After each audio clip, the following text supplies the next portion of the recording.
Hello friends, welcome to the class of business studies.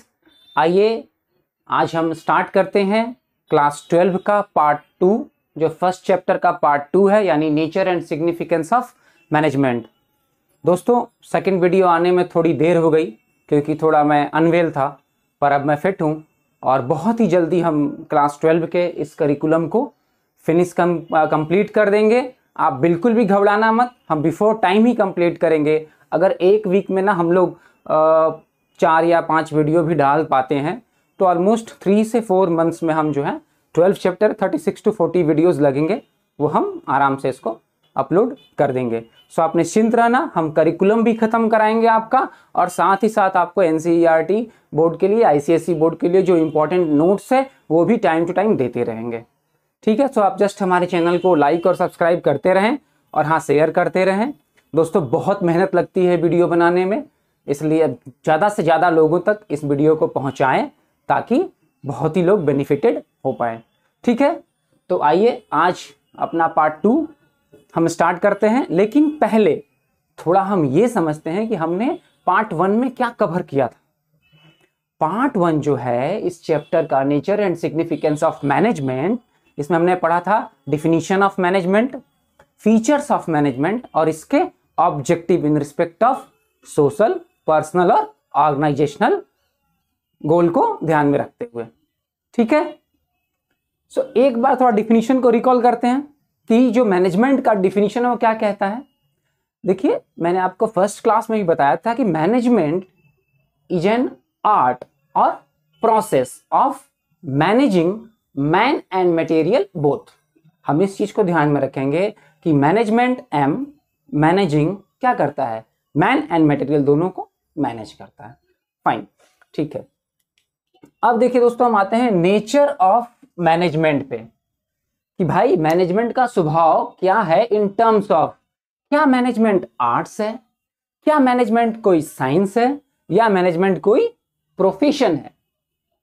ठीक है, तो इन तीनों कॉलम में मैनेजमेंट को रखने से पहले हमें यह जानना जरूरी है कि आखिर आर्ट्स होता क्या है, what is an art, what is science और व्हाट इज ए प्रोफेशन। अगर हम ये जान जाएंगे कि आर्ट, साइंस और प्रोफेशन क्या होते हैं तो हम बहुत ही आसानी से मैनेजमेंट को उसके सही कॉलम में रख पाएंगे। सो आइए पहले 1 by 1 करके समझते हैं कि आर्ट क्या होता है।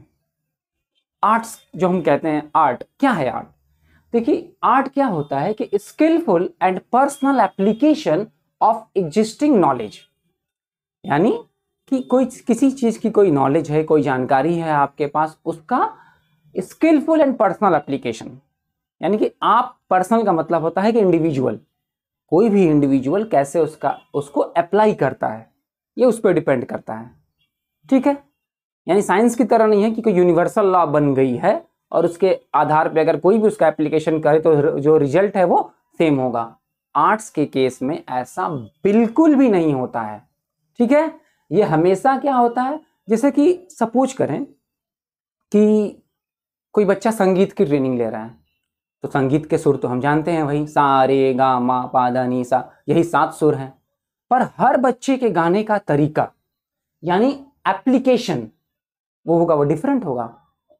कोई भी जो 2 सिंगर होते हैं वो एक जैसे नहीं गा पाते, उनके अपने एक्सपीरियंस होते हैं, उनके अपनी स्किल होती है उसको सीखने की, संगीत की धुन को या उसको गाने की।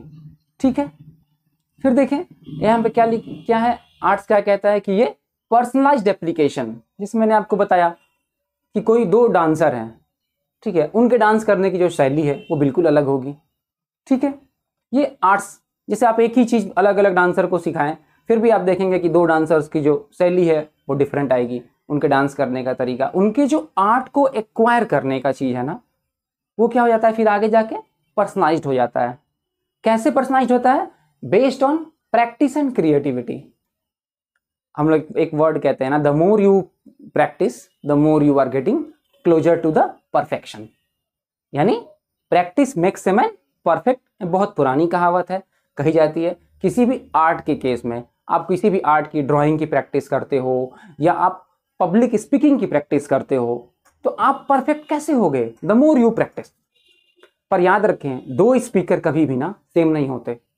आप कभी भी उठा के देख लें, दो राजनेता, दो नेता हों, दो एक्टर हों, उनकी एक्टिंग की शैली सेम नहीं होगी, नेता की बोलने की शैली सेम नहीं होगी, हमेशा ये डिफर करेगा। सो आर्ट क्या है? ये पर्सनलाइज्ड एप्लीकेशन है, ठीक है। फिर देखें, existence of theoretical knowledge.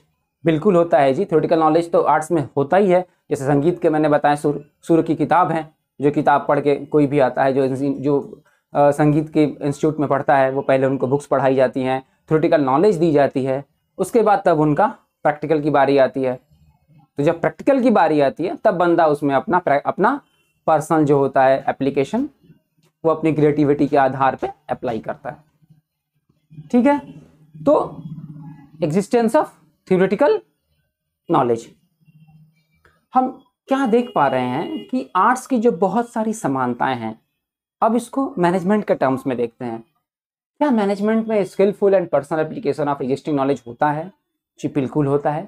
Management भी यही कहता है कि जो मैनेजर होते हैं वो एक दूसरे से हमेशा भिन्न होते हैं, ऑन द बेसिस ऑफ कैसे?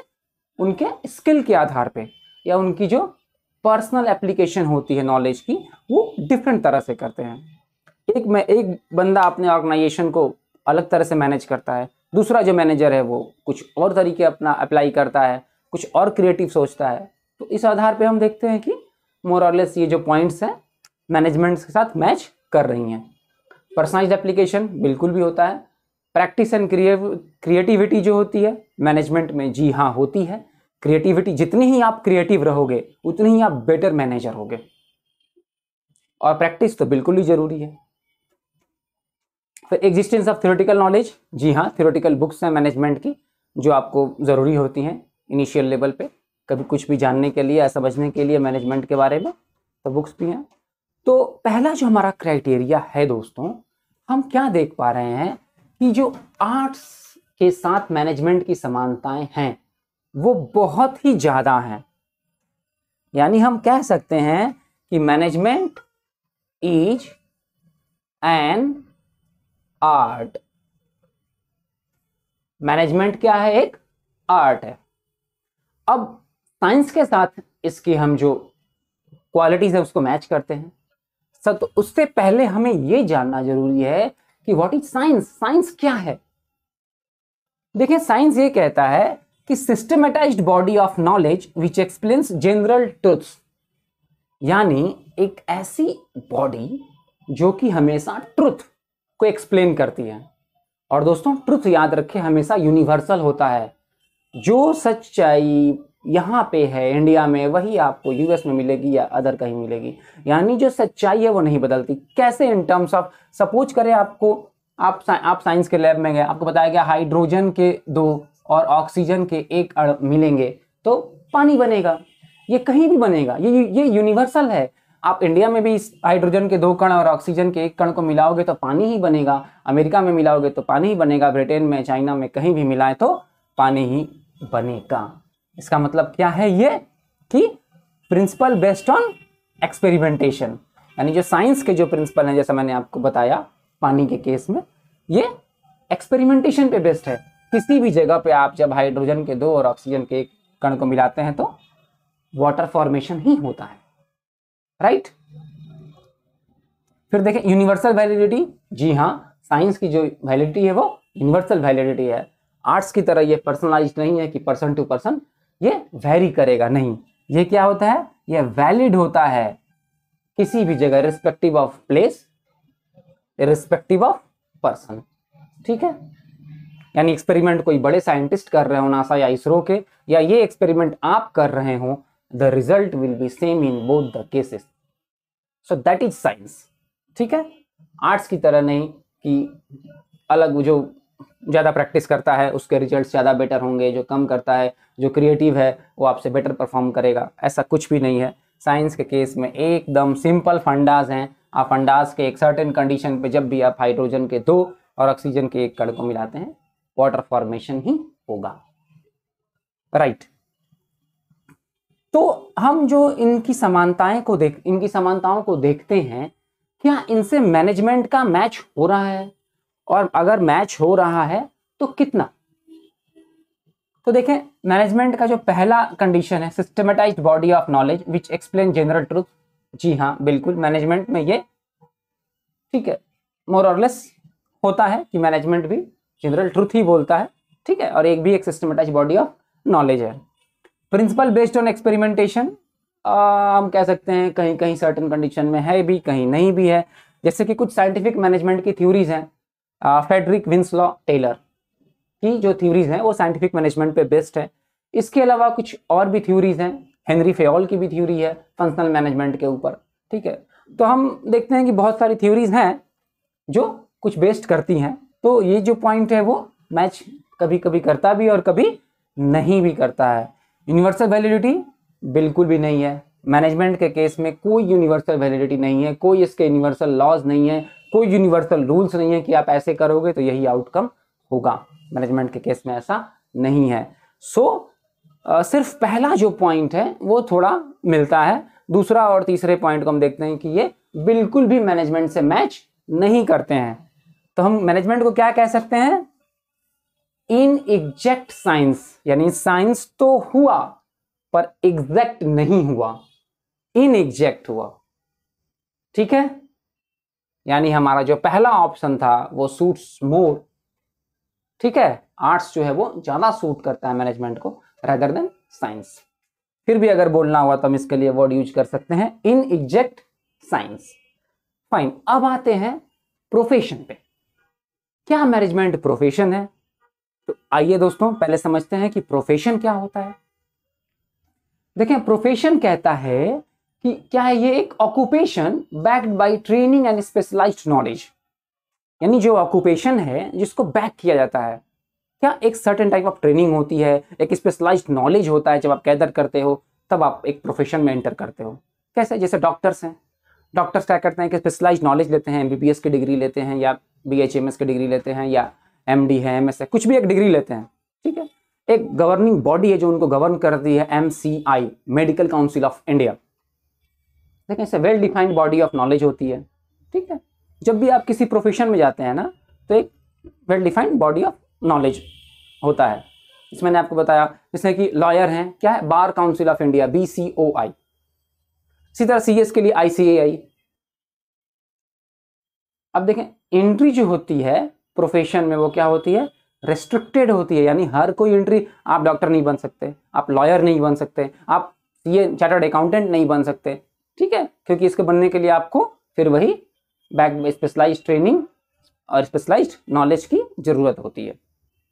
इथिकल कोड ऑफ कंडक्ट होता है, जी बिल्कुल होता है। बार काउंसिल ऑफ इंडिया के अपने कोड ऑफ कंडक्ट है, मेडिकल काउंसिल ऑफ इंडिया के अपने हैं, आईसीएआई के अपने कोड ऑफ कंडक्ट हैं, ठीक है। तो हम देख पा रहे हैं यहाँ पे सर्विस मोटो तो होता ही है कि मैनेजमेंट की जो क्वालिटीज हैं वो प्रोफेशन के साथ भी बहुत मैच नहीं कर रही हैं। मैनेजमेंट के केस में क्या होता है, कोई अभी तक ऐसे स्पेशलाइज्ड ट्रेनिंग या नॉलेज की कोई खास जरूरत अभी तक नहीं आई है। हालांकि आने वाले समय में बहुत सारे, ठीक है, जो इंस्टीट्यूट्स हैं मैनेजमेंट के, जैसे इंडियन इंस्टीट्यूट्स ऑफ मैनेजमेंट जो हैं, आईआईएम्स हैं, या अलग इस तरह के जो बॉडीज आ रही हैं, तो हो सकता है कि आने वाले टाइम में इस तरह की कोई रिक्वायरमेंट मैनेजर के लिए हो जाए। पर आज के डेट में दोस्तों ऐसा बिल्कुल भी नहीं है कि आपको मैनेजर बनने के लिए किसी स्पेशल ट्रेनिंग या नॉलेज की जरूरत होनी ही चाहिए। Well defined body of knowledge, इस केस में भी ऑर्गेनाइजेशंस तो हैं मैनेजमेंट की, जैसे ऑल इंडिया मैनेजमेंट एसोसिएशन है, AIMA, ठीक है, AIAIMA,